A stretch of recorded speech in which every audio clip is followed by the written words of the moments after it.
Vou bater um papo com o Dr. Carlos Roberto Maia, Dr. Carlos Maia, procurador de Justiça do Ministério Público, coordenador da Coordenadoria de Defesa da Infância e da Adolescência, ou da Juventude, como outros preferem. Vamos falar sobre este plano. O Ministério Público Estadual, através de sua Coordenadoria de Defesa da Infância e Juventude, finalizou no último dia 22 de fevereiro a série de reuniões que resultou neste plano de estratégias de proteção às crianças e adolescentes durante o período do Carnaval. Você sabia que muitas crianças e adolescentes são aliciados nesse período? São seduzidos por gente sem vergonha? Gente que não tem pudor, que não tem respeito pela vida e principalmente respeito pelas crianças, que são seres com seu caráter em formação. Sabe que tem muita gente que se aproveita disso? A gente tem que estar na cadeia. O Ministério Público realizou essa série de reuniões, estabeleceu esse plano de proteção e vai nos falar sobre isso aqui, doutor Carlos Maia. Doutor Carlos Maia, que prazer tê-lo aqui no Gazeta Entrevista. O prazer é meu, Alan. Tudo bem? Tudo bem, Alan. Satisfação. Aliás, a Coordenadoria de Defesa da Infância e da Juventude é a Casa dos Maias, né? A Casa dos Maias. Tem eu e tem o Maia Guedes. Doutor Maia Guedes, que é uma figura humana também sensacional. Doutor Carlos, me diga, o que ficou estabelecido nesse plano de proteção à criança e ao adolescente no Carnaval? Bem, Alan, o Ministério Público Estadual e toda a rede de proteção da criança e do adolescente estão reunidos num plano, num programa de proteção à criança e ao adolescente nesta quadra carnavalesca, né? Então, foi montada uma grande estrutura no Arena da Floresta para atender e proteger os nossos jovens. Essa estrutura conta, inclusive, com uma delegacia de flagrantes que estará lá para atender não só esse caso, mas outros casos também. E que instituições estarão presentes no local da realização da quadra carnavalesca que farão essa proteção? Sim. Dos adolescentes e crianças? Através da resolução número 001 de 2011, o delegado-geral de Polícia Civil, Dr. Emilson Farias, ele montou naquela área do Arena da Floresta uma delegacia extraordinária. Essa delegacia extraordinária servirá, dentre outras coisas, para fazer os flagrantes, né? Os flagrantes, os TCOs e os BCOs, tanto na área da infância e da juventude, como também os crimes comuns. Os crimes comuns. Quais são os principais crimes, as principais denúncias que chegam ao conhecimento do Ministério Público, das polícias, de crimes contra crianças e adolescentes nesse período? Abuso sexual e violência sexual, tanto é que o governo federal, através da Secretaria de Direitos Humanos, está lançando neste carnaval uma campanha de enfrentamento à violência e ao abuso sexual.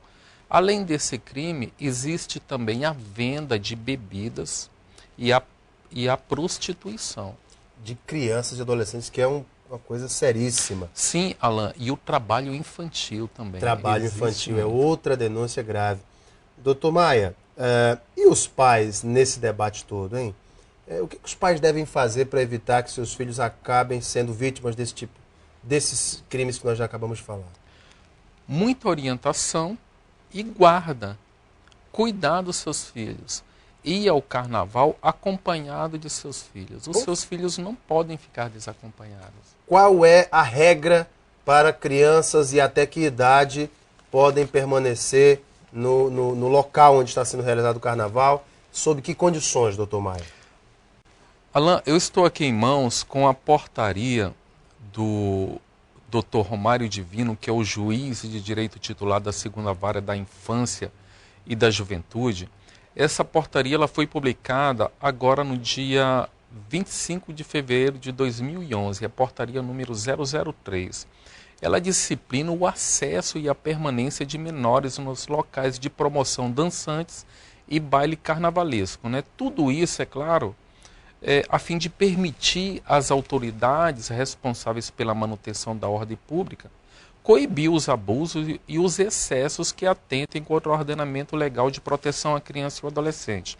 Pois bem, o Dr. Romário, ele fixou esse ano, inclusive, atendendo a sugestão de toda a rede, que somente os menores de 16 anos de idade poderão ficar após a meia-noite, mas desde que acompanhado dos pais ou responsáveis legais.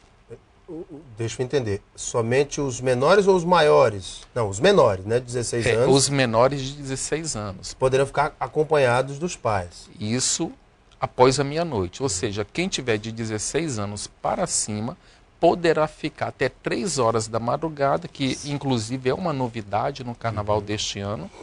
A extensão até as 3 horas da madrugada.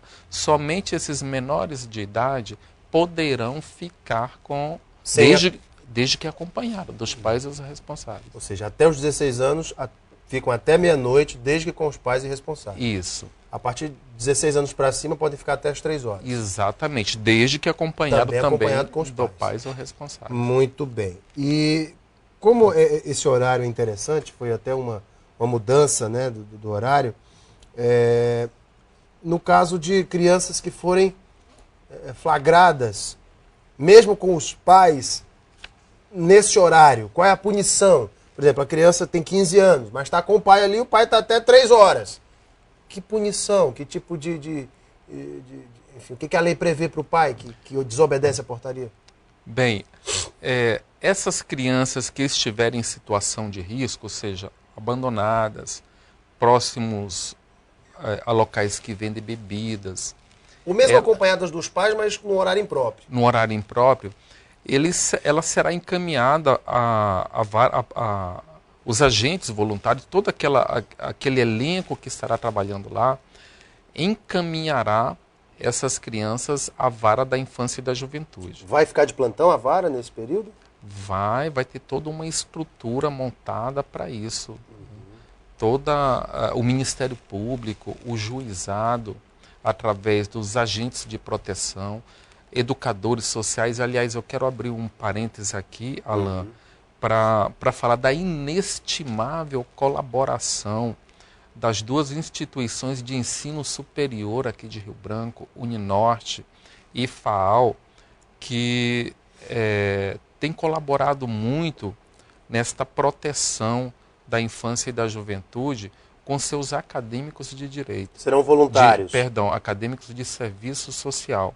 Eles serão voluntários e estarão nos ajudando na educação social durante a quadra carnavalesca no Arena da Floresta. Doutor Maia, é um aglomerado enorme de pessoas, a gente sabe que a fiscalização tem que ser muito perspicaz para entender que, olha, aquele jovem ali deve ser menor, mas aí tem que ver o documento. Se não tiver documento, como é que faz, doutor?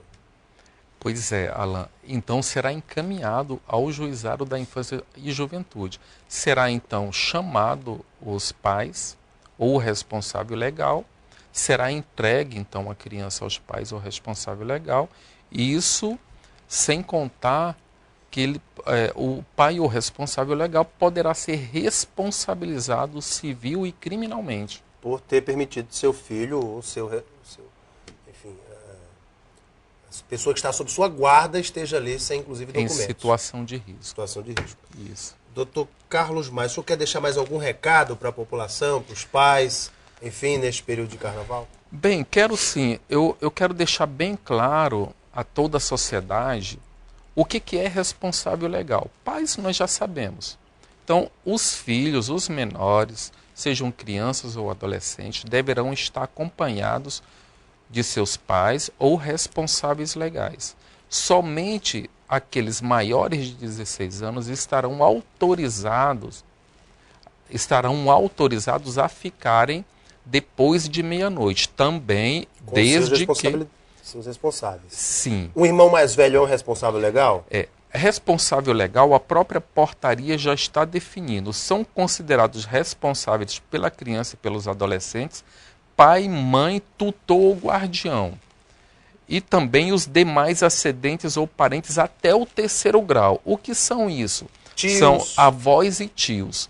Os de 2º grau também, que são os irmãos. Agora Desde que maiores de idade. Desde que maiores de idade. Agora eles deverão demonstrar esta relação de parentesco. Perfeito. E comprovar isso. Isso, exatamente. Eles não precisarão de uma assinatura ou de um documento formal do pai ou da mãe para serem responsáveis legais por aqueles menores que estejam sob sua guarda durante a quadra carnavalesca.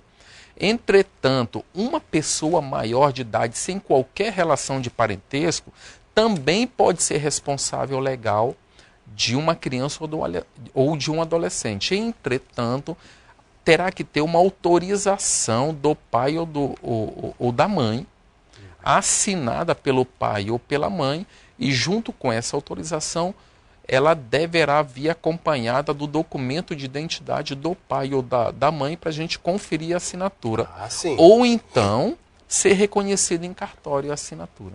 Tá aí todas as recomendações, inclusive a portaria do Dr. Romário Divino, e eu conversei aqui com o Dr. Carlos Roberto Maia, procurador de Justiça do Ministério Público, coordenador de Defesa da Infância e Adolescentes. Dr. Carlos, muito obrigado pela sua vinda ao programa. Viu? O Ministério Público é que agradece a oportunidade. Prazer imenso tê-lo aqui. Daqui a pouco nós voltamos para a sequência do Gazeta Entrevista. Até já.